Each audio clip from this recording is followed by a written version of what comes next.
सावली ने किया है सूरजो को किस, नयन ने घर में स्थापना की है बाबा भूतनाथ की, और शाउली भागी है अपने बच्चे को बचा कर। नयनतारा सीरियल के आने वाले एपिसोड में हाई वोल्टेज ड्रामा आप सबको होता हुआ दिखेगा, क्योंकि नयन के बर्थडे को खराब करने के लिए जब कोई हथकंडा नहीं बचा तो जानबूझकर सावली किस करती है सूरजो को। ये सब देखकर सभी घर वाले तो चौंक जाते हैं, लेकिन नयन को ऐसा लगता है कि इस बच्चे के चक्कर में शावली दी सूरजो को अपने वश में कर लेगी और नयन अकेली रह जाएगी इस युद्ध में, कि शावली को जो उसका पर्दाफाश करना है इस युद्ध में। और दूसरी तरफ नयन नाराज होकर अपने कमरे में चली जाती है तो केक उठाती है शावली जो सूरजो उसके लिए लाया था, और कहती है कि मेहनत की कमाई का केक है, इसको तो मैं ज़रूर खाऊंगी। और वो अपने कमरे में ले जाकर उसको बहुत बुरी तरीके से खाती हुई आप सबको नज़र आएगी, क्योंकि उसका बच्चा जो है वो काफ़ी भुक्कड़ टाइप का है और ये सब फिर से नयन देख लेगी, लेकिन कोई भी उसकी बातों पर यकीन नहीं करेगा जब वो सूरजो को बताएगी। तो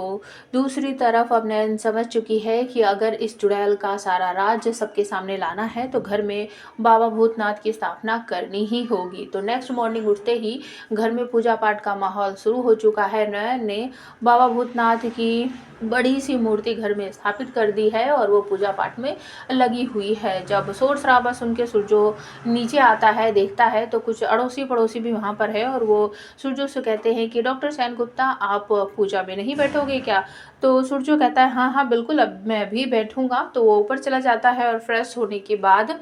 अलमारी में से अपने कपड़े वगैरह निकाल रहा होता है। तो नयन कमरे में आती है और सूरजो कहता है कि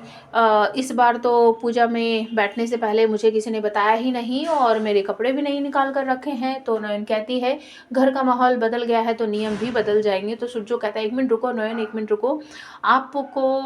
तो मुझसे नाराज़ हो रही हो, नाराज़ तो मुझे होना चाहिए कि आपको क्यों नाराज़ होना चाहिए कि तुमने मुझे बताया नहीं घर में बाबा भूतनाथ की स्थापना की है,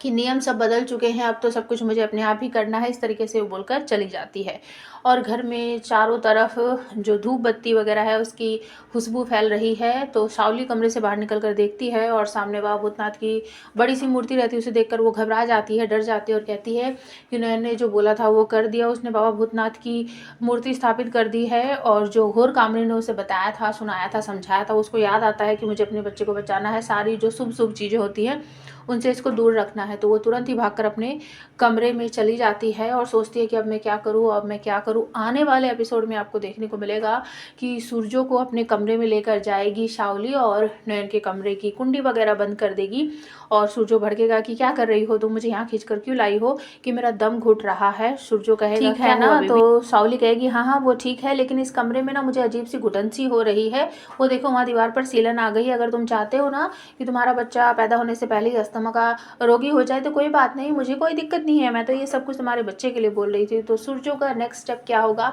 आप हमें कमेंट करके ज़रूर बताना।